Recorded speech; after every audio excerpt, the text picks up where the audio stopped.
ज्ञानेश्वर भगवान आणि या आपल्या अतिशय अनुभवी दर्शनी अभंगामधून सामान्य जीवाला संताची गुरुची आपल्या जीवनामध्ये आवश्यकता किती आहे त्याचं मोठं कौतुकाने वर्णन करतात.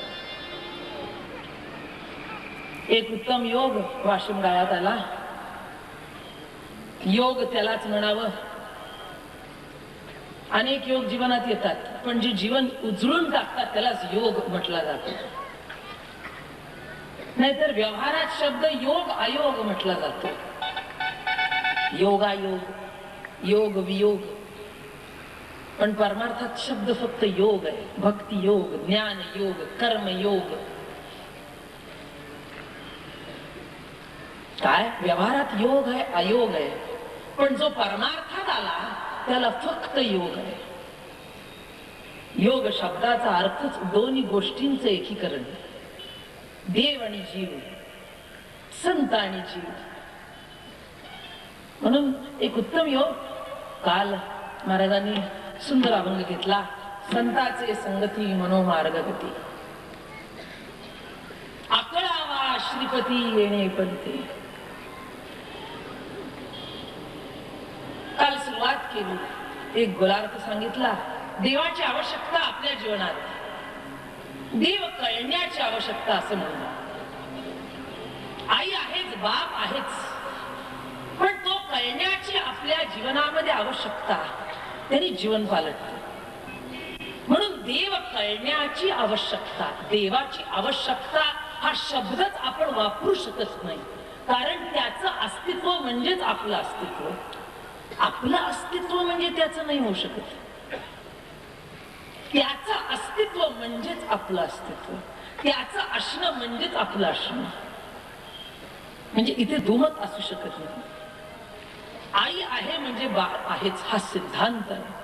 तसं देव आहे म्हणजे जीव आहे हा सुद्धा सिद्धांत आहे. विठ्ठल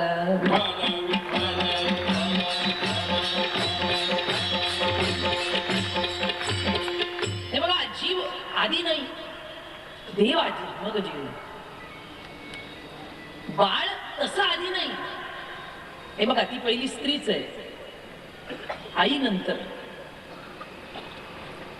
काय आई म्हणून जो काही तिच्या जीवनामध्ये पालट आहे तिने दिशाच बदलते. तसं निर्गुण निराकार परमात्मा होता पण भगवान म्हणून अवतीर्ण झाला. काय हे विशेष आहे. आणि कुणी केलं तर एकच, संतांनी केलं. देवाचा शोध घेणारे अनेक, कोण आहे, कसा आहे, काय आहे, श्रेष्ठ आहे का कनिष्ठ आहे, काय सर्व व्यापी आहे का एकाच कुठेतरी कोपऱ्यात लपलेला आहे, त्याची शक्ती फक्त तिथून आहे, तो वर आहोत आपण खाली आहे, अशी भानगड आहे का. याचा जो संशोधन करत होते ते ऋषी मुनी जपी तपी द्याल. आणि ज्यांनी देवाला आपलं सर्वस्व मानलं ते संत ठरले. मंत्र तंत्र उपदेशिती संत कोणाला म्हणावं. अनेक मार्गदर्शक भेटतात जीवनामध्ये पण त्या मार्गदर्शकाला सुद्धा मार्ग दाखवण्याची योग्यता लागते. नाहीतर आजच्या कालच्या जीवनामध्ये कोणीही कोणाला मार्गदर्शन करायला तयार आहे. जसा रामाला धोब्यानी केला तसा. शिकवायला कोणाला आवडत नाही सांगा मला. अहो, लहान मूल सुद्धा शिकवायला आवडतं पण त्याची योग्यता आहे का नाही हा विचारच कोणी करत नाही सध्या. म्हणून सगळे गुरु हो बघतात, सगळे संत हो बघतात पण तितकं काही ते सोपं नाही असं मला तरी वाटतं. ऐसे प्राप्त पुरुष येत संसारी नाहीत का बहुत, हिंदट अवघ्या जगात कदाचित एखादा देखील, हे मी म्हणत नाही, हे माऊलीचं वाक्य आहे. ऐसे प्राप्त पुरुष येत. प्राप्त पुरुष म्हणजे काय? ज्यांना देव आकलन झाला असे. काय? ज्याला जे मूळ धन प्राप्त झालं असे, ज्याला मूळ शोध लागला असे. ऐसे प्राप्त पुरुष येत. संसारी नाहीत गा बहुत, हिंडत अवघ्या जगात. आणि शब्द मोठा खोच आहे इथे. कदाचित, हे अंडरलाईन आहे रेड पेनने. म्हणून सध्या संत शब्द फार सोपा झाला, सद्गुरु शब्द फार सोपा झाला. पण मला हे मुद्दाम ठसवायचं आहे की तो इतका सोपा हलका करू नका. कोणी का असेना, मी असेना, अजून कोणी असेना, संत हे एक वेगळं पद आहे, एक परिपूर्ण पद आहे, ज्याने आपले सर्वस्व वाहून टाकलं त्याला. असं आहे. आपल्याला व्हावंसं वाटतं पण होता येत नाही. काही हे विशेष सल्ले आपण चिकार देतो, पण आपल्याला स्वतःला जीवनात ते किती आचरणात आणता येतात हा प्रश्न. म्हणून ऍडवायझर चिकार, पण आपल्याला वागताच येतं असं नाही. म्हणून आपण आपण राहतो आणि संत संत आहे. संत हे सूर्य आहे, तो तिची कुणाशी तुलना होऊ शकत नाही. चंद्र जरी असला, अजून जगातले सर्व या त्रिभुवनातले तारे एकत्र जरी केले तरी सूर्याच्या प्रकाशाची तुलना होऊ शकणार नाही. तसं जगातले महात्मे, तपस्वी, साधू, जपी, मुनी, ज्ञानी एकत्र जरी केले तरी त्याला संताची तुलना येऊ शकत नाही, हे लक्षात ठेवा. मी मुद्दाम हे सध्या मधनं बोलते, कारण संत शब्द कोणी हो बडे संत आहे इतकं सोपं नाही. संत इतकं मोठं नाहीये. काय? इतकं सोपं नाहीये. उचलली जीभ लावली टाळ्याला.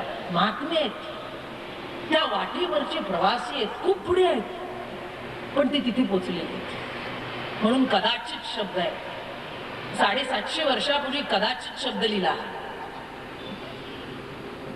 काय, आणि तो आजही मला वाटतं जास्ती समर्पक आहे. म्हणून काल महाराजांनी सांगितलं देव म्हणजे काय, आपल्या जीवनात कसं आहे, काय आहे, याचा गोलार्थ एक मांडला. भाव बळे आकळे.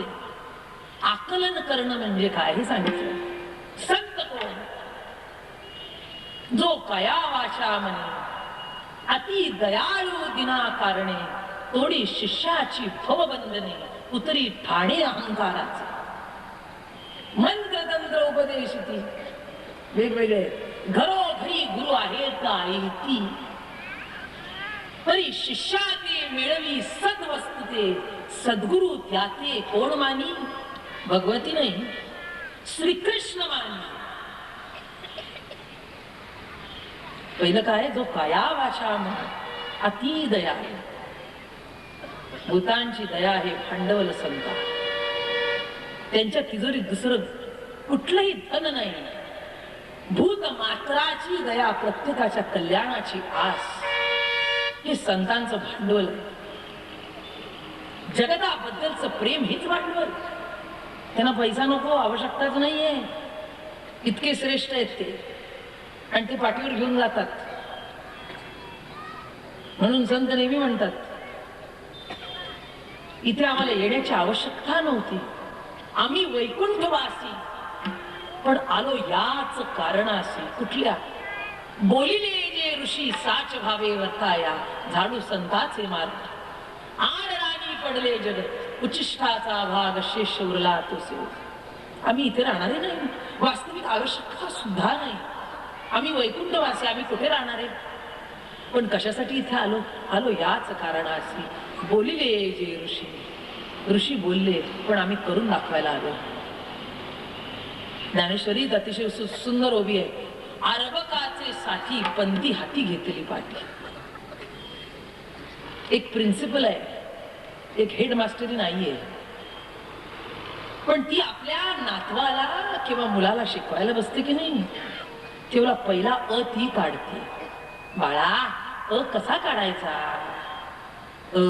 बर का? मग ती पहिली अ म्हणते, अ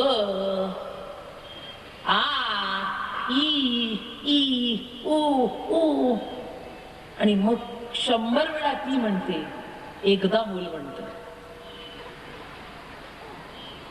कळतं का संतांचा रोल आपल्या जीवनात काय आहे? आम्ही वैकुंठवासी ज्ञान देवा घर चिदानंदी. आमचं राहणं कुठे आहे? चिदानंदात. मूळ ऐक्यस्थान हेच आमचं घर आहे. पण आम्ही कुठे आलो? जो काया वाचा म्हणे अति दयाळू दिना कारणे थोडी शिष्याची भवबंधने. कळतच नाही काय करतो. म्हणून काल महाराज म्हणाले ना, मार्ग आणि एक प्रदर्शन नाही.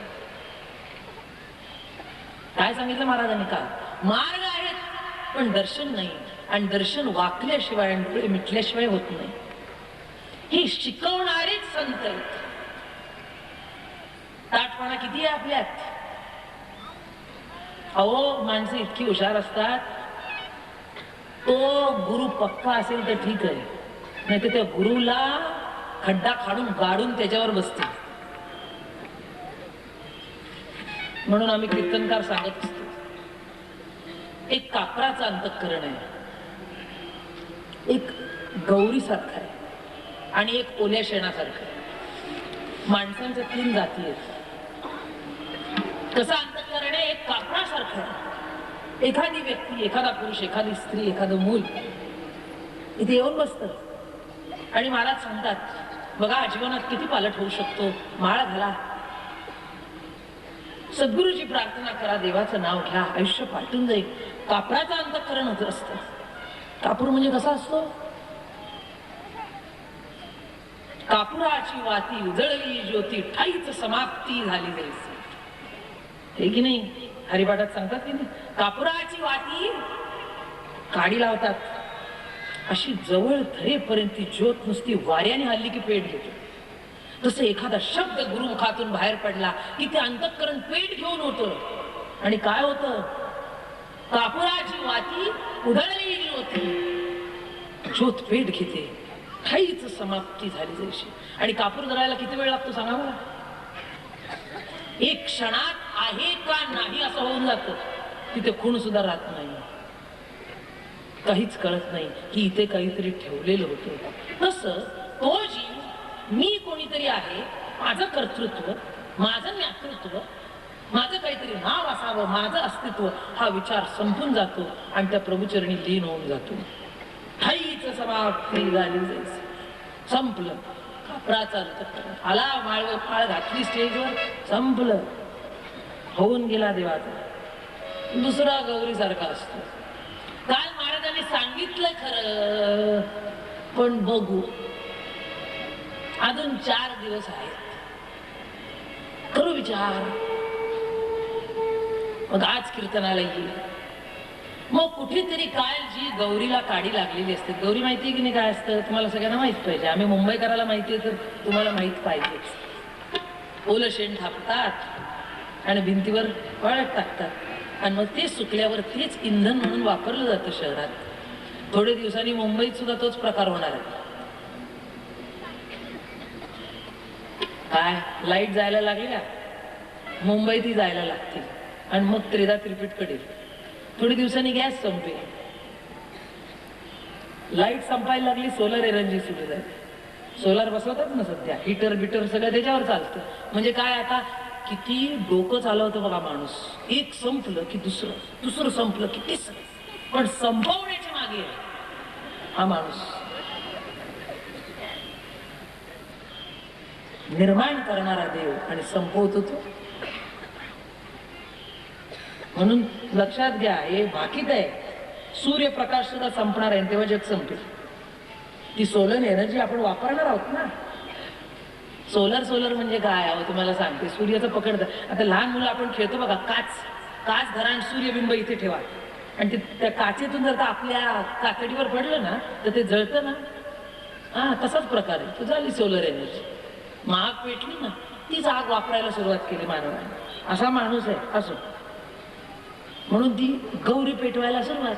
मग विचार करू, आज मुलीचं कीर्तन आहे, बघू कोण आहे. पहिला मी बाबा महाराजाला बघत होतो, आता मुलीला बघायला लागले. जीवनात जोपर्यंत बघ्याची भूमिका असते तोपर्यंत आत काहीच जाऊ शकत नाही. ज्या क्षणाला बघेपण संपतं त्या क्षणाला आत खूप काही जाऊ शकत. काय कीर्तनकार काय सांगतो, प्रवचनकार काय सांगतो, त्याची परीक्षा घेण्याच्या ऐवजी त्यांनी एखादा शब्द जरी सांगितलेला आपल्या जीवनात उतरला तो खूप पालट होतो. हे तुम्ही काय मी काय सगळ्याला लागू आहे, मला सुद्धा आहे.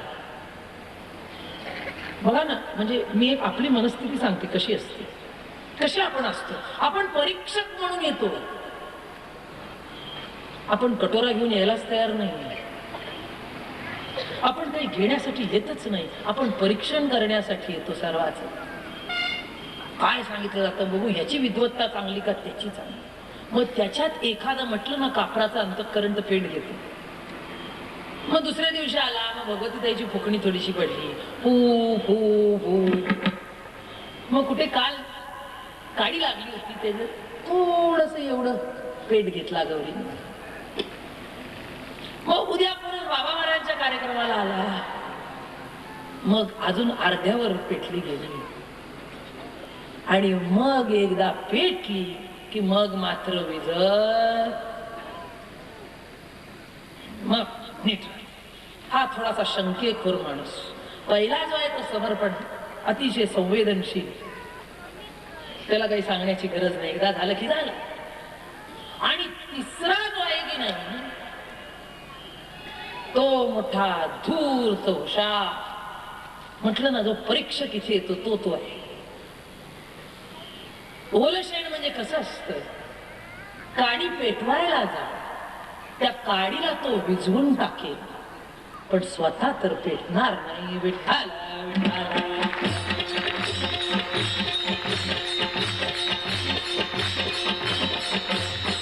कळलं का काय सांगितलं? काडी पेटवायला जा, ती ओल्या शेणाच्या जवळ न्या, ती तो विझवून टाकेल पण काय पिशाच एक शब्द आत घे, गुरुला संपवेल. असेच बरेच आहेत. काय एक मजेदार गोष्ट सांगते, तशी नाही पण तशी, म्हणजे किती पॉवरफुल शिष्य असू शकतो. एकदा काय झालं, मच्छिंद्रनाथ तुम्हाला माहिती आहे, वारकरी संप्रदायाचे मूळ आदिनाथ गुरु सकळ सिद्धांचा मच्छिंद्रदयाचा मुख्य शिष्य. तर नीट लक्षात घ्या मी काय सांगते. आदिनाथ म्हणजे शिव भगवान. गुरु शिव भगवान कुणाचे गुरु आहेत, मी मुद्दाम तोलून मापून शब्द वापरते. इथला समाज असा आहे की काही तो वारकरी नाही, तो सगळ्या ठिकाणी ऐकणारा आहे. उद्या दुसरा कोणी महाराज जरी आला तरी त्याला सुद्धा तुम्ही येणार, त्याच्याबद्दल ना नाही. पण गुरु एक धरीला चित्ती असंच असावं, तेव्हा परमार्थ पैल तीराला जाऊ शकतो. म्हणून मी काय सांगते याच्याकडे नीट लक्ष देऊन आता ऐका. इथेच वारकरी संप्रदायाचं गमक तुम्हाला कळणार. आदिनाथ गुरु सर्व सिद्धांचा, एका सिद्धांचा नाही, त्याच्या एक कुठला तरी सिद्ध होतं आणि त्याच्यावर वर्चस्व गाजवलं असा शिव भगवान नाही. सकळ सिद्धांचा, जे जे त्या काळात सिद्ध पुरुष होते त्यांचा मूळ मुकुटमणी म्हणजे शिव भगवान. आणि मूळ राम जेव्हा समुद्र मंथन झालं की नाही, ती अक्षर वाटली गेली दैत्य दानव देव त्यांच्यामध्ये, तेव्हा ती शेवटची अक्षरे जी उरली ती म आणि र ही दोन अक्षर होती. ते शिव भगवान म्हणाले जाऊ द्या, आता ती माझ्याकडे राहिली, मी घेतो. दैत्य दानव मानव या तिघात वाटली गेली. तो ऑड इवन फिगर होता, त्यातली दोन शेवट उरली. दोन उरल्यावर तिघात कशी वाटावी? शिव म्हणाले जाऊ द्या ताई मी घेऊन टाकतो. मी घेऊन टाकलं काय, सगळा अर्थ त्याच्याकडे आला. कारण दोन अक्षर कुठली आली, म आणि र. आणि वाल्या कोळीचं जे झालं ते शिव भगवंताचं होतं. राम हा काही सिद्ध मंत्र तेव्हा नव्हता, ही दोन अक्षर उरली आणि त्याचा चाळा करत करत करत शिव राहिले आणि त्याच्यातनं राम तयार झाला. राम राम राम राम राम राम राम श्री राम राम राम राम राम. कळलं का काय सांगितलं? श्रीराम जय राम दो अक्षरी म्हणता पातका होय बोहरी म्हणून नाम नसंडे क्षण भरी अखंडाकार हरिस्मरा. नाथांनी जे रामायण लिहिलं की नाही त्याच्यातली ओवी आहे. नाथ महाराजांनी रामायण लिहिलं. श्रीराम जय राम दो अक्षरी म्हणता महापातका होय बोहरी म्हणून नाम नसंडे क्षण भरी अखंडाकार हरिस्मरा. हरी म्हणजेच राम, राम म्हणजेच हरी. सायकल आहे हो, सुरुवात मध्य आणि शेवट. ब्रह्मा विष्णू महेश, उत्पत्ती स्थिती लय. लय म्हणजेच पुन्हा सुरुवात. म्हणजे 12चा काटा कळतं की नाही? 12चा काटा शेवट आहे का सुरुवात आहे हो? सांगा मला. 12चा काटा समाप्ती आहे का सुरुवात आहे? दोन्ही आहे. ज्या क्षणाला समाप्ती त्या क्षणाला सुरुवात आहे. ही अशी गंमत आहे. म्हणून आदिनाथ गुरु आणि मग राम मूळ मंत्र तो आहे. म्हणून जे गुरु सिद्ध पुरुष ठरले ते शिवभगवान म्हणून ठरले. सकळ सिद्धांचा त्यांचे एक शिष्य एक गुरु हा रुडला साचे व्यवहार. मी वारकरी संप्रदाय सांगते तुम्हाला. म्हणजे इथून पुढे जरी तुम्ही दुसरी अनेक संप्रदाय जरी आले ऐकलं तरी तुम्हाला ह्याच्यातला फरक कळू द्या. नाथ संप्रदाय पहिला होता, योगी संप्रदाय. आदिनाथांनी फक्त एक शिष्य निवडला, तो म्हणजे मच्छिंद्रनाथ. मच्छिंद्र दयाचा मुख्य शिष्य. मच्छिंद्राने बोध गोरक्षासी केला. मग मच्छिंद्रनाथांनी कुणाला बोध दिला? गोरक्षनाथाला दिला. गोरक्ष वळला गहिनी प्रती. गोरक्षनाथांनी गहिनीनाथाला दिला. मग गहिनीनाथ गुहेत बसले. मग निवृत्तीनाथ आणि विठ्ठलपंत आईसाहेब ज्ञानेश्वर भगवान जेव्हा तीर्थयात्रेला गेले की नाही त्र्यंबकेश्वरला, मग ते गुहेत गेले. वाट पाठी लागला. गहिनी प्रसादे निवृत्ती दातारा आणि ज्ञानदेवा सार. तर तुम्हाला याच्यातनं काय कळलं? हुशार आहात ना तुम्ही? याच्यातनं तुम्हाला काय कळलं? योगाची परंपरा तीच, ध्यानाची परंपरा तीच. काय ती कुणाकडे आली? शेवट एक एक करत आली. म्हणजे जसा वटवृक्ष असतो की नाही त्याचा मूळ खोड जे असतं की नाही ते वेगळं. त्याला फुटलेल्या पारंब्याचं वर्णन झालेलं नाहीये इथे. नीट लक्ष देऊन ऐका. वटवृक्ष असतो त्याचा मूळ खांब असतो, मधला बुंदा असतो, मूळ हे असा मोठा असतो आणि त्याला पारंब्या त्याचं वर्णन मी करत नाही, ते पण त्याचाच भाग आहे. पण शेवटी मूळ काय आहे? मच्छिंद्राने बोल गोरक्षासी केला. गोरक्ष वळला गहिनी प्रती. गहिनी प्रसादे निवृत्ती दातारा आणि ज्ञानदेवा सारच उजळले. या सर्वांचं सार कोणाच्या उपयोग पडलं? उत्तर द्या मला, आवाज द्या बरं. परवानगी आहे तुम्हाला. ज्ञानेश्वर महाराज. राईट. ज्ञानेश्वर महाराजाकडे आले आणि ज्ञानेश्वर महाराजांनी काय केलं? या रे लहान थोर, या रे लहान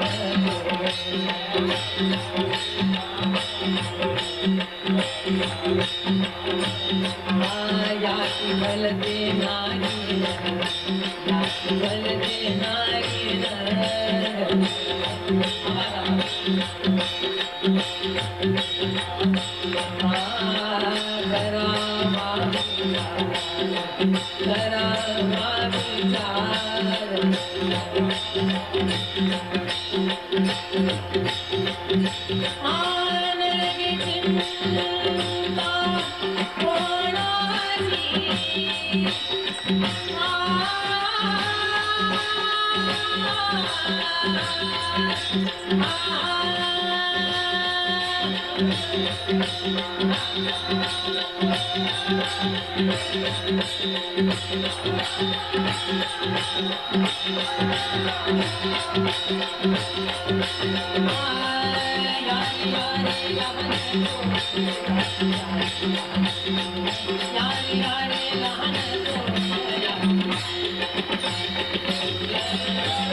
म्हणून लक्षात घ्या काय सांगितलं ते.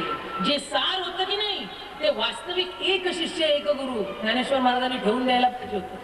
परत कोणीतरी शिष्य निर्माण करून त्याच्या ओटीत टाकून सगळं संपलं असतं. पण ह्या विश्व माऊलीला वाटलं की माझ्या प्रत्येक लेकरापर्यंत हा प्रसाद जावा. तोच निर्माण झालेला वारकरी संप्रदाय आहे. म्हणून इतर जे जगात पसरलेले योगी आहेत ते यांचे ब्रँचेस आहेत. मूळ आपण आहोत. कळतंय का काय सांगते ते? जागे व्हा नीट. कोणीही आपल्याला स्वतःला योगी म्हटलं, सहज योग म्हणो, सुलभ योग म्हणो, साधना म्हणो, धारणा म्हणो, ध्यान म्हणो, हे सगळे आपल्यातले कप्पे आहेत, उपकप्पे आहेत. पण वारकरी संप्रदाय हा मूळ आहे. हे तुम्ही सर्वांनी लक्षात. परत सांगू का? वरवर कीर्तन ऐकू नका सतत. थोडस खुलून सांगणं बरोबर आहे, पण मूळ समजून घ्या. तुमची आई कोण आहे हे कळू द्या, तुमचा बाप कोण आहे हे कळू द्या. ते ऐकताना नीट कान पाहिजेत नाही का? काय बेवारशासारखे फिरतोय तुम्ही आम्ही? अनाथ मुलं कशी असतात?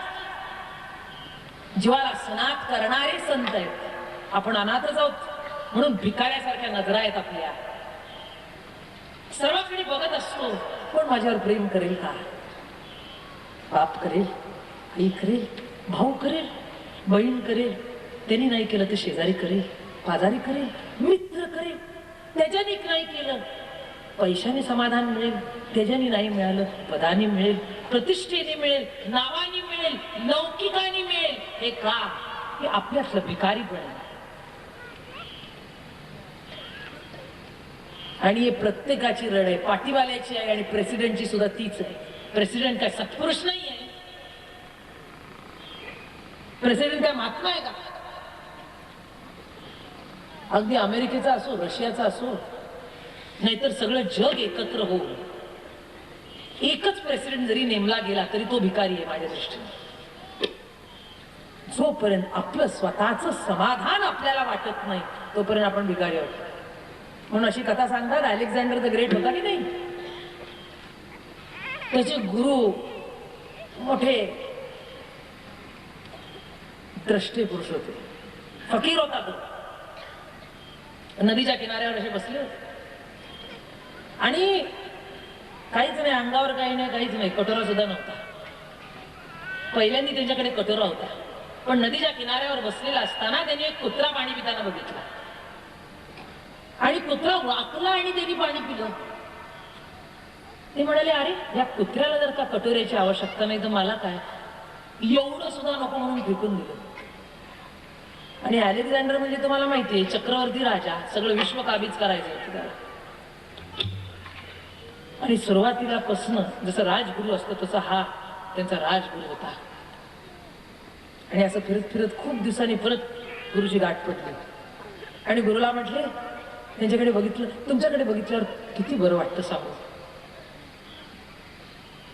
काय सद्गुरुनाथा, तुमच्याकडे बघितल्यावर किती बरं वाटतं, असं वाटतं तुमच्यासारखं व्हावं. आता मी असं देवाला मागणार आहे की पुढच्या जन्मी तुझ्यासारखं करा. काय म्हटलं तो? पुढच्या जन्मी तुमच्यासारखं करा मला. तो गुरु म्हटला, अरे पुढच्या जन्माची काय वाटतो? जो आता मागू शकतो, ज्याच्या बुद्धीला हे पटतंय की पुढच्या जन्मी हे पाहिजे, तर ह्याच जन्मी का सगळं सोडलं? तुमच्या लक्षात आलं का?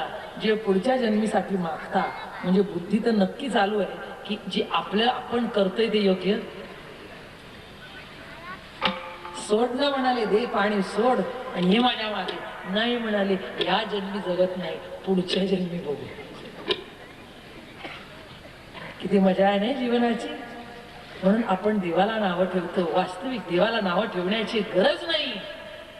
आपण दरवाजे बंद करून बसलेलो आहोत. काय सूर्यप्रकाश, सूर्य उदय झाल्या, किरण फेकणारच आहे सूर्य. पण तुमची आमची जर का दरवाजे बंद असतील त्याने आत यावं कसं? तसं देव स्वच्छ आहे, सूर्यासारखा आहे, जो कधी मलिनच होऊ शकत नाही. नवे नवे मलिनत्व त्याच्याने निघून जात, असा तो आहे. पण आपण आत येऊन देत नाही, हे आपण. कळलं का? असो, म्हणून कुठे फाटा फुटला अशाच गोष्टी सांगायच्या सवय आहेत आम्हाला परंपरेत. हीच मजा असते. कुठे सांगितलं सांगा बरं, कुठपर्यंत सोडलं होतं मगाशी? मच्छिंद्रनाथ, गोरक्षनाथ आणि त्यांचे शिष्य एका जंगलात चालले होते. तेव्हा कानिफनाथ म्हणून त्यांची ती उपशाखा नाथ संप्रदायात कानिफनाथ म्हणून होते. ते कानिफनाथ आणि गोरक्षनाथ जंगलात गेलेले असताना, मजेशीर गोष्ट आहे, नीट ऐका, भेटले. दोघं एका झाडाखाली बसले, गप्पा बिप्पा मारल्या. तुझा गुरु कोण, माझा गुरु कोण, याच्यावरनं सुद्धा माणसं वाद घालत असतात. तुझा गुरु श्रेष्ठ का, माझा गुरु श्रेष्ठ, असं नाही. आता आपण तर घालूच घालू. एवढे मोठे दोन मोठे महात्मे त्यांनी घोळ घातला. हा म्हणाला, तू काय सांगतोस? काय? गोरक्षनाथ म्हणाले, तुझा गुरु मला माहिती आहे म्हणाले. ते दुसरीच कथा आहे, ती सांगण्याची गरज नाही. तो काय करतो मला माहिती. कानिफनाथाने काय म्हणावं? तुझा गुरु मला माहिती आहे म्हणाले, बायकाच्या राज्यात जाऊन पडलाय. त्याला कशाची शुद्ध नाही. कुठे पडलाय? बायकांच्या राज्यात जाऊन पडलाय. असं म्हटलं, हे म्हणाले. खूप दिवस गुरु भेटले नव्हते, कारण फकीर लोक. गोरक्षनाथ काय, मच्छिंद्रनाथ काय, दोघे हिंडत होते.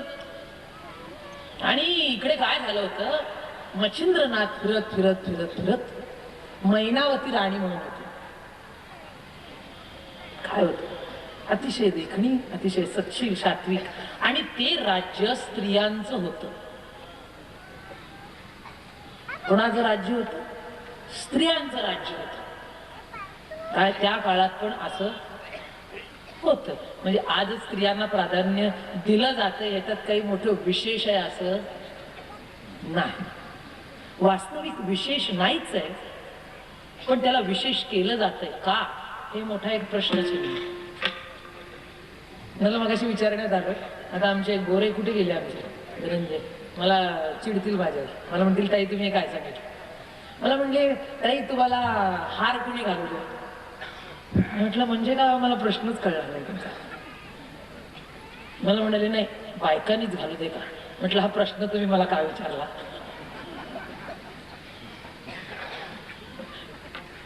बायकांनीच हार घालू दे का, हा म्हणजे त्यांचा प्रश्न नाहीये, हा समाजातला प्रश्न आहे.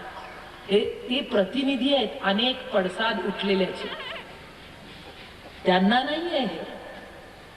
अनेक जे पडसाद उठतात ना समाजात, त्यातला एक स्पोक्समन ते आहे.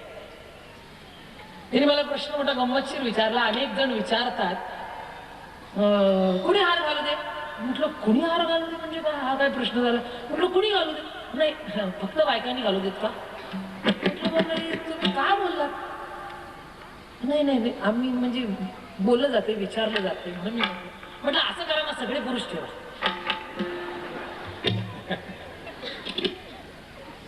असं करा म्हटलं. हे जे मी प्रश्न विचारलेला सगळ्यांना ओळीने रांगेत उभं. म्हटलं तुमचा हा का प्रश्न येतो, म्हणजे ह्या दृष्टीने जर का बघितलं जात असेल तर इथे येणंच फोल आहे. मी इथे उभी राहते, ते कीर्तनकार सध्या मध्ये मला आश्चर्य वाटलं आणि चांगलंही वाटलं. पहिला शब्द असा असे, ऍक्टर आणि ऍक्ट्रेस. आता शब्द काय वापरला जातो माहितीये का? नट आणि नटी. आता नटी शब्द खोडला गेला, आता फक्त नट वापरला जातो शब्द. स्त्रीला सुद्धा ऍक्टर आणि ऍक्ट्रेस नाही. Actor Madhuri Dixit, actor Aishwarya Rai, actress म्हटलं जात. मी म्हटलं हे बघा, हे पण मला याच्या फंडात पण पडायचं नाही. खरं सांगू, मला याचं महत्वच वाटत नाही. कारण आपण सर्व व्यक्ती आहोत, आपण माणूस आहोत. स्त्री ही माणूस आहे आणि पुरुष ही माणूस आहे. आपण प्रत्येक जण व्यक्ती म्हणून येतो इथे. बाई म्हणून येता, पुरुष म्हणून येता. पुरुष म्हणून आला बाई म्हणून आला तर हे काहीतरी विचित्र. खरं सांगू का, हे असं बसतं हे सुद्धा मला पसंत नाही. तुम्ही वेष्टीत आणि बसमध्ये असता तेव्हा बायकांना रिझर्व की असतं का? गर्दीत ठीक आहे, पण जेव्हा आपण ट्रेनमध्ये जातो, बसमध्ये जातो, असं नसतं ना.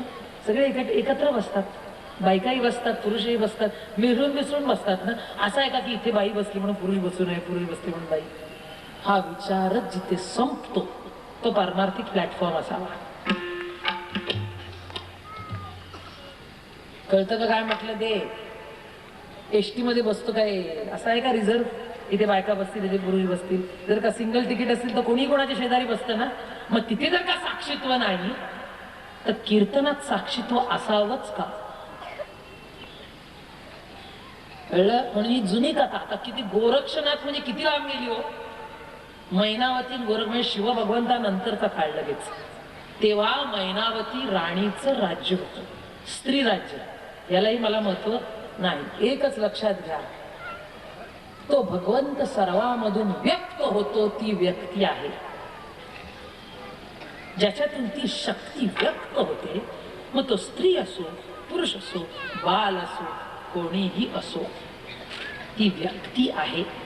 त्या ईश्वरी सत्तेला व्यक्त होण्याचं आपण एक साधन आहोत. तो अनेक रंगांनी नटू इच्छितो.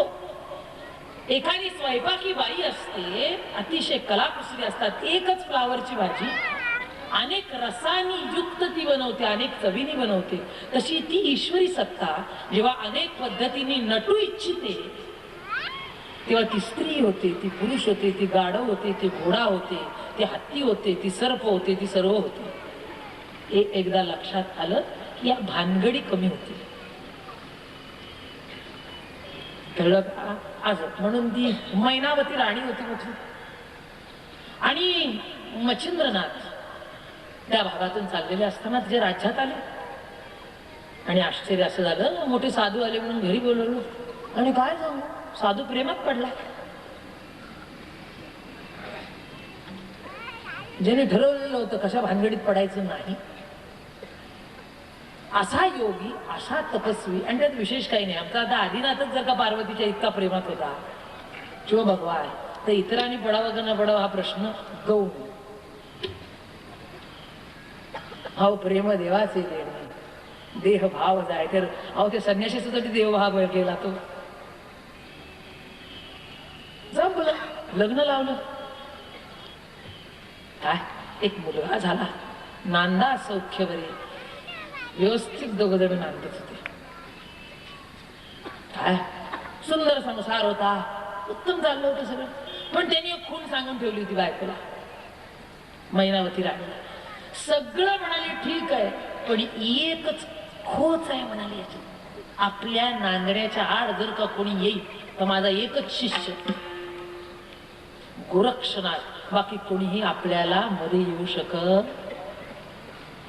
आणि म्हणून राणी म्हणाली एवढं काय त्याच्यात विशेष आहे म्हणाले. मी कडा पारा बसवते ना, कशाला घाबरता, शेवटी मी राणी आहे, माझा अधिकार चालतो. म्हणून तिने काय केलं, तिच्या राज्याच्या बाउंड्रीवर सगळ्यात स्त्री सैनिक ज्यांची होती जे होते की नाही, ते सगळे पहारे घरी बसवले. स्त्री पहारा. आता कोण आज शिरतो बघू म्हणा. म्हणजे व्हायचं ते होत असतं शेवटी.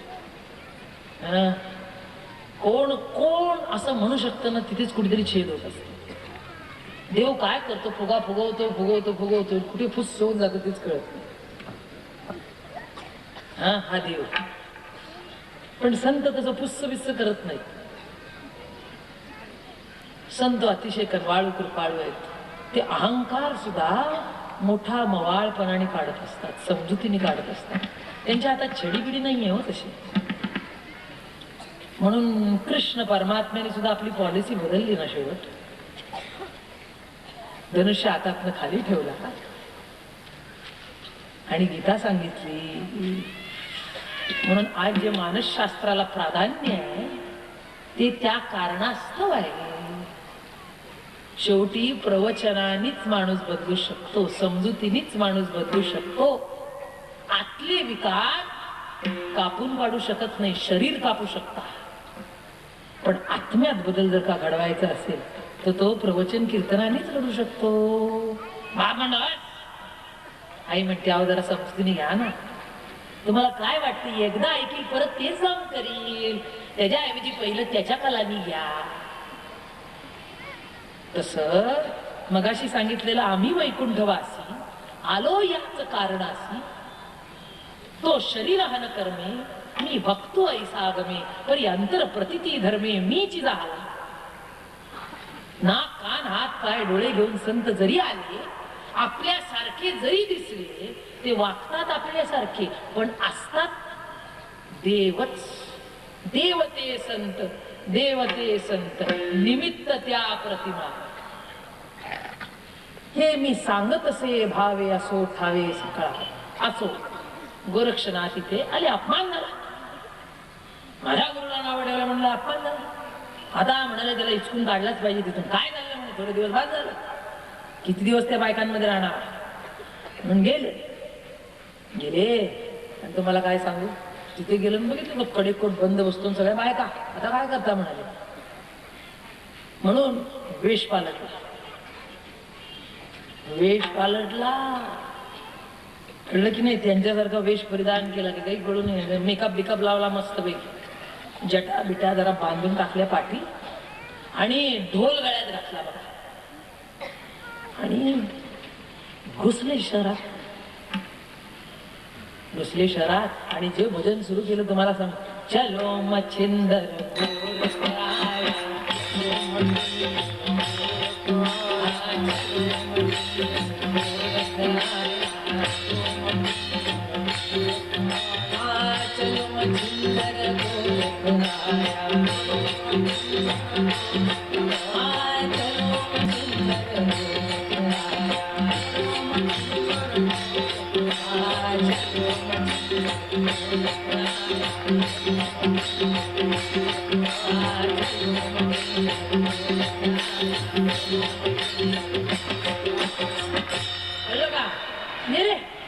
आणि मग राजवाड्याच्या समोर जे सुरू केलं की नाही, घुमवलं. आणि तुम्ही सांगा शेवटी ब्रह्मनाथ येतो. अनहात ध्वनी वाहे सकळा पिल्ली, राम नाही तोंडी कैसा तरी, सकळ जीवा माझी देव आहे खरा. तो नाद अनहत नाद आज चालू आहे, त्याच्याशी तल्लीनता म्हणजे भजन आहे, बाकी काही नाही. भजन म्हणजे काय, म्हणून आम्ही कितीही बडबड करू देत त्याला महत्व नाही. आणि हे जोपर्यंत लोकांना कळत नाही तोपर्यंत परमार्थ खोल आहे. तुम्ही कितीही गर्दी जमा करा आणि कितीही इथे बसा, तुमच्याही बसण्याला उपयोग नाही आणि माझ्या सांगण्याला उपयोग नाही. म्हणून भजनाला जे प्राधान्य वारकरी संप्रदायाने दिले तर एकच कारण असतं, भजनानीच तल्लीनता साधू शकते.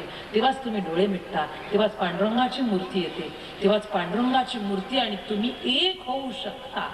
त्याला भजन म्हणतात. विठ्ठला विठ्ठला विठ्ठला भजन नाही.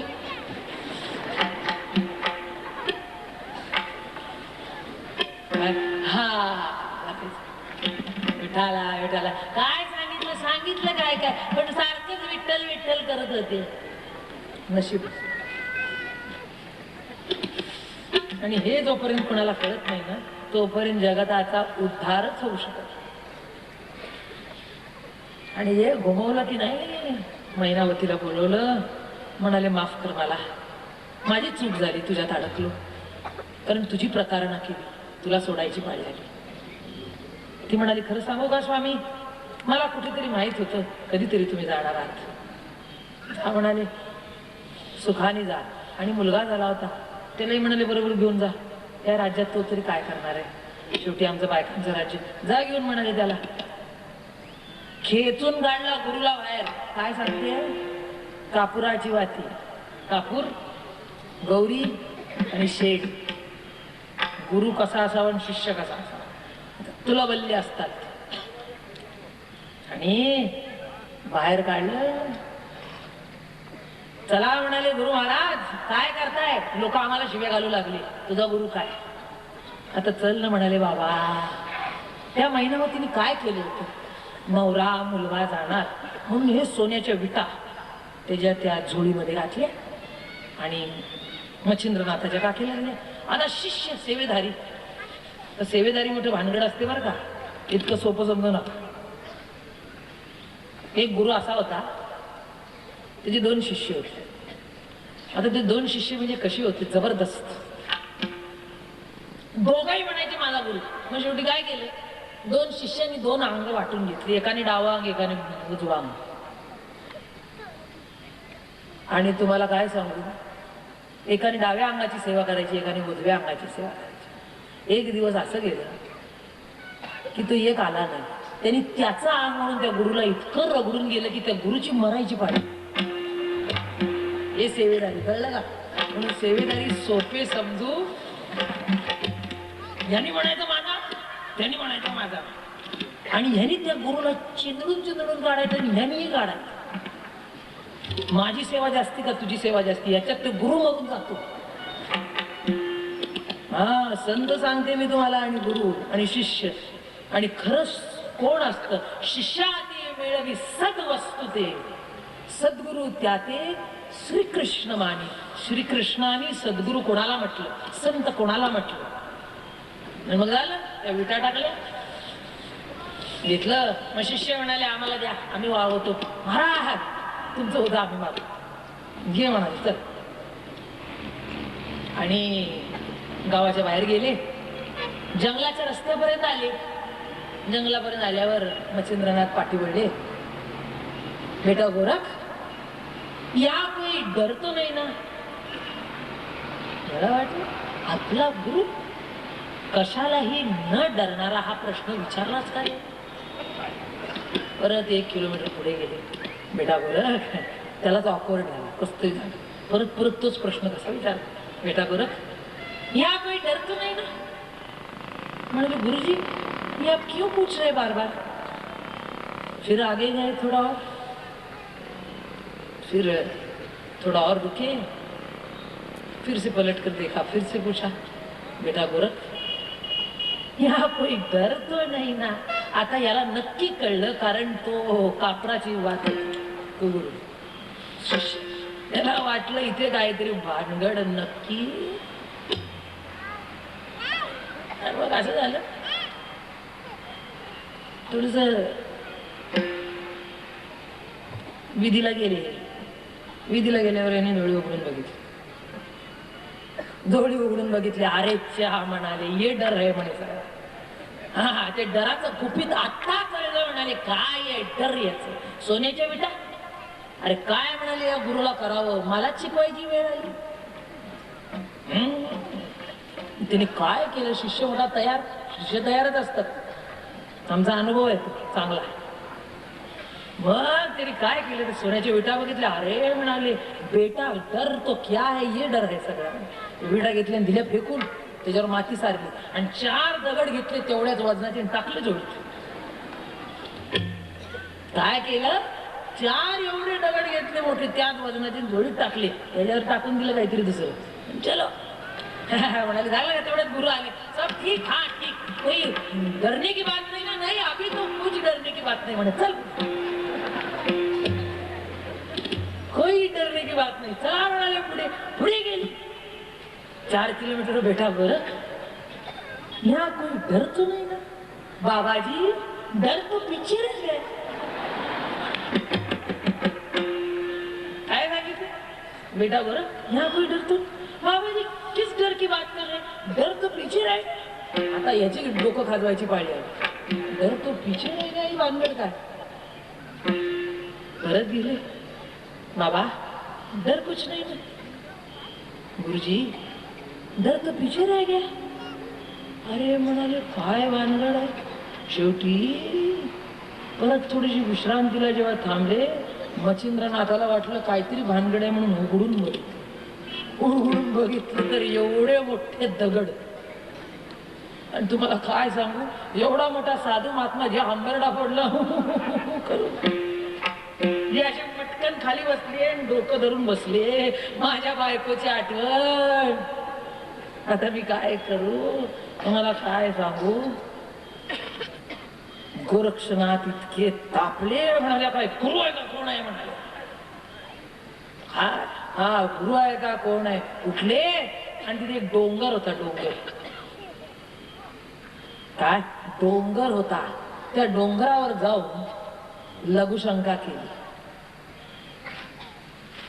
काय केलं, डोंगर होता मोठा, त्या डोंगरावर जाऊन लघुशंका केली. आणि त्याची निष्पत्ती काय माहितीये का, तो डोंगर सोन्याचा झाला. काय झालं, अख्खा डोंगर सोन्याचा झाला. आणि गुरुला सांगितलं, घे चल तुझ्या विटा काढवाय, तुला किती सोनं पाहिजे ते घे. तिथेच शेवटी ते मच्छिंद्रनाथ होते. इतकं सोपं नाही. तुला काय म्हणाले वाटलं गोरक्षनाथा, माझी परीक्षा तू घेतोस काय. अरे तू काय म्हणाले माझी परीक्षा घेतोस, मी तुझी परीक्षा घेत होतो.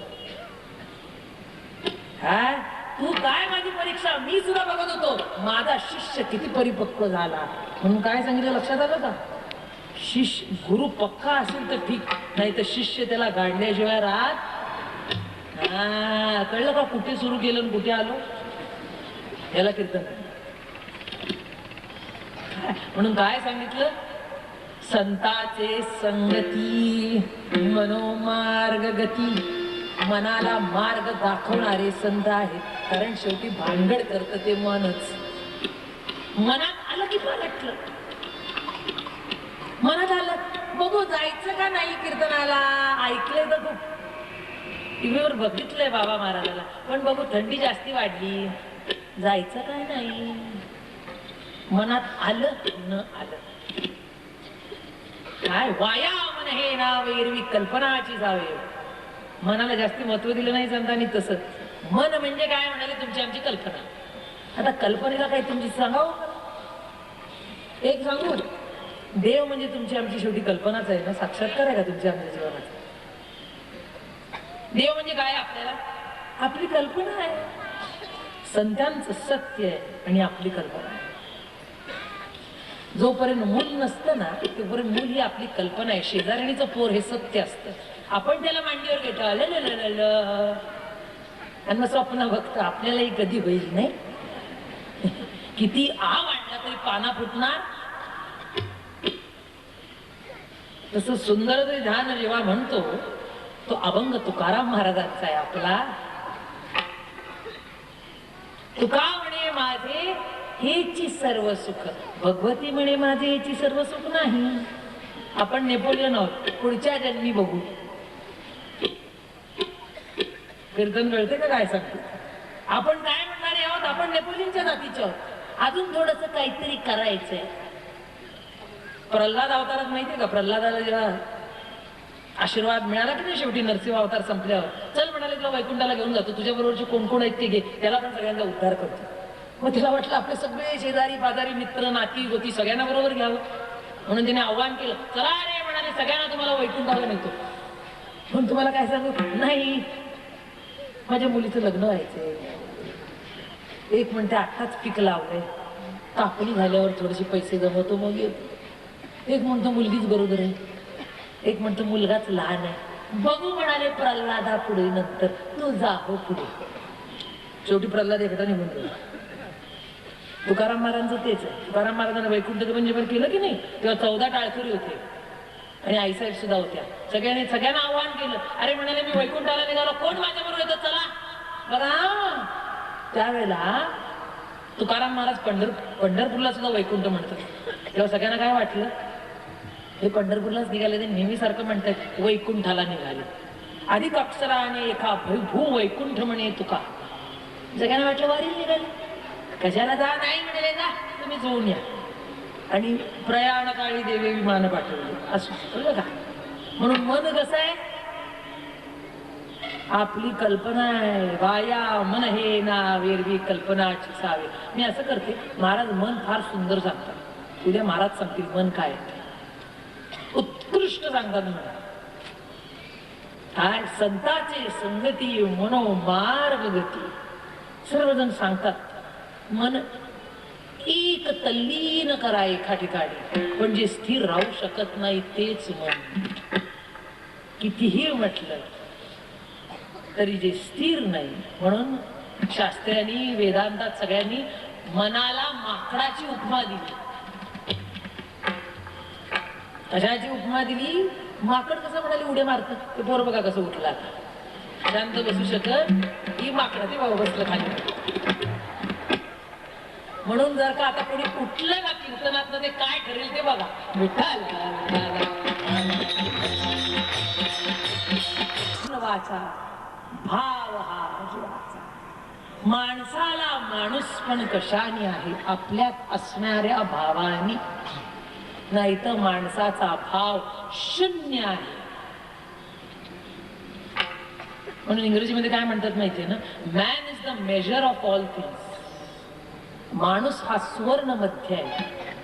एका बाजूला देव आहे आणि एका बाजूला जनावर आहे. मध्य हा माणूस आहे. पण त्याचं माणूस पण कशावर सिद्ध होत सांगा मला? रामकृष्ण वाचा भाव हा जीवाचा. जनावराला पण भाव दिला, पण थोड्या काळापुरता. ज्याच्या पोटातनं बैल येतो त्याच्या बरोबरच काही वर्षांनी तो मोठा झाल्यावर हीच आपली आई आहे का तो ओळखू शकत नाही.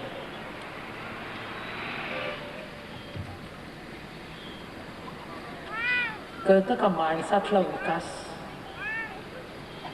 गाय आहे, बैल आहे, हत्ती आहे, कोणीही जनावर तुम्ही बघा, एका हत्तीपर्यंत बुद्धी आहे, भाव आहे, पण ते मूल थोडं मोठं होईपर्यंत. पण आपल्यात फरक कळतो ना आपल्याला? बर, किती भावना येतात आपल्यात सारखा सतगतीत, माझं मन भरून आलं आणि मग डोळे पाजरू लागतात. काय होतं? आपल्या त्या भावना संसारात असतात, त्या भावना माणसाला असतात, त्या भावना. आणि भावना संपून जेव्हा तो भावावर येतो तेव्हा तो संत होतो. कळतं का? भावना ही भावाची पहिली पायरी आहे. भावना कुठे असते? जिथे भावना तिथे भावना. जिथे देवाबद्दलचा भाव नाही, आपल्याबद्दलचा भाव आहे, ती भावना. कळतं का काय सांगते ते?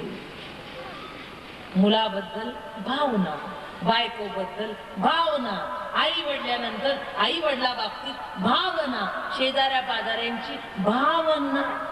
आणि मग ती एकदा ना होऊन जाते. भाव मग ती नन्नाच आहे शेवटी. आणि मग शेवट कळत माता पिता बंधू भगिनी कोणी नभवती निर्वाण.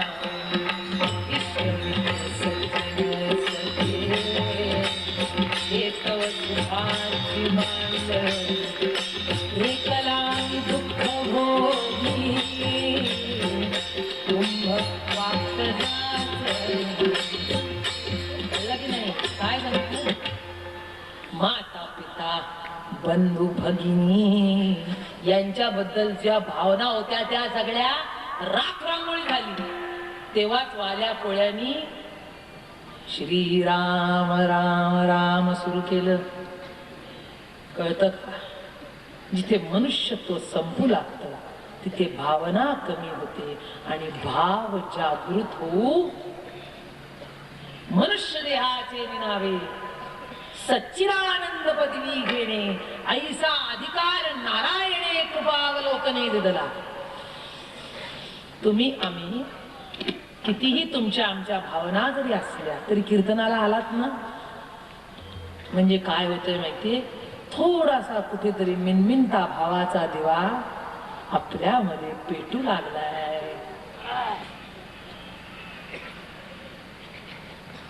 संपती ती भावना आणि वाढते नि प्रेमे माते भजती जे महात्मे ते तर तुझे पण मनोधर्मे शिवतलेची नाही. वाढते नि प्रेमे, जो वाढता असतो तो भाव असतो, ते प्रेम असतं.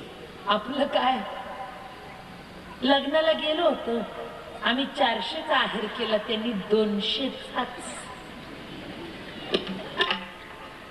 भाव घटला ना.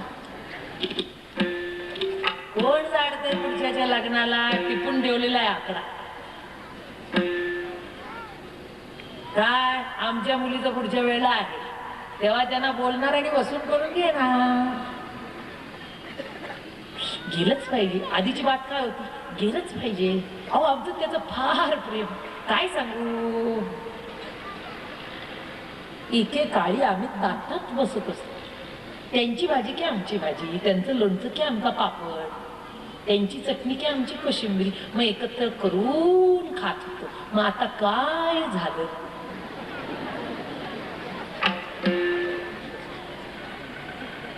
नाही खरं सांगते, सत्य आहे जीवनात. आज जो जवळचा असतो तो उद्या लांबचा होतो.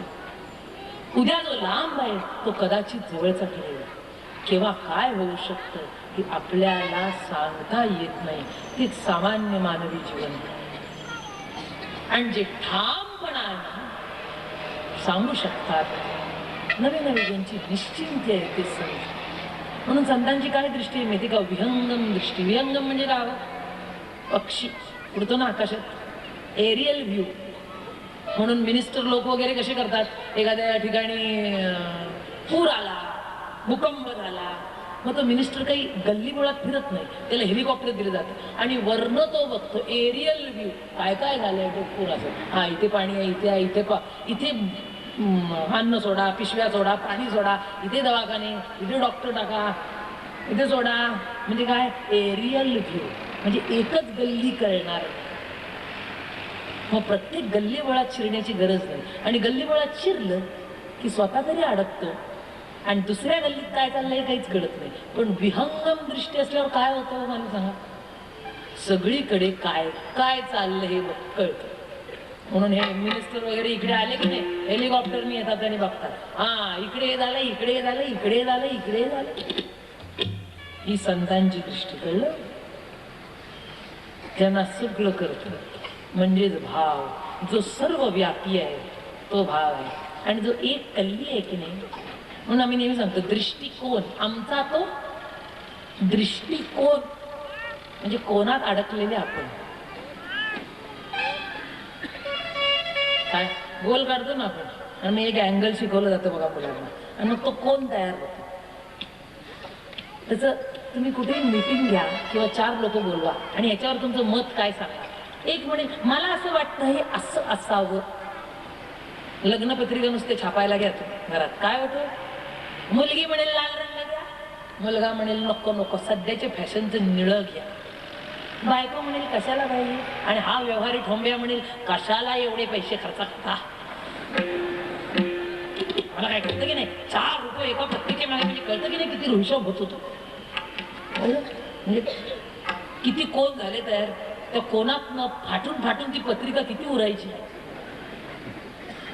तसं तुकड्या तुकड्याने विचार करणारा माणूस आणि जो सर्व व्यापी विचार करतो ते संत आहे. कळलं का, तिथे भार आहे. म्हणून ते एकावर प्रेम करत नाहीत, सर्वावर प्रेम करणारे संत. त्यांच्या लेखी याला जास्ती का कमी, का मोठा का श्रेष्ठ, काही फरक पडत नाही. म्हणून राम कृष्ण वाचा भाव हा जीवाचा. काल महाराजांनी सांगितलं ना, राम कृष्ण हरी मंत्र, त्याचं महत्व सांगते आणि कीर्तन संपवते. माझा अतिशय आवडता विषय. राम म्हणजे काय, स्वस्वरूपी रमणारा ऐसा लोका आत्मा राम, जो निवारी सकळ काम करी निभ्रम निजात्मा. सगळे म्हणतात या मंत्रात एवढं काय आहे. राम म्हणजे कोण, दशरथाचा सुख हा कालचा अनादी कालचा आत्मा राम. रमण म्हणजे राम. आपल्या जीवनात जर का रमण संपलं तर आपण म्हणतो ना त्यांनी राम म्हटला. काय शोकांतिक आहे.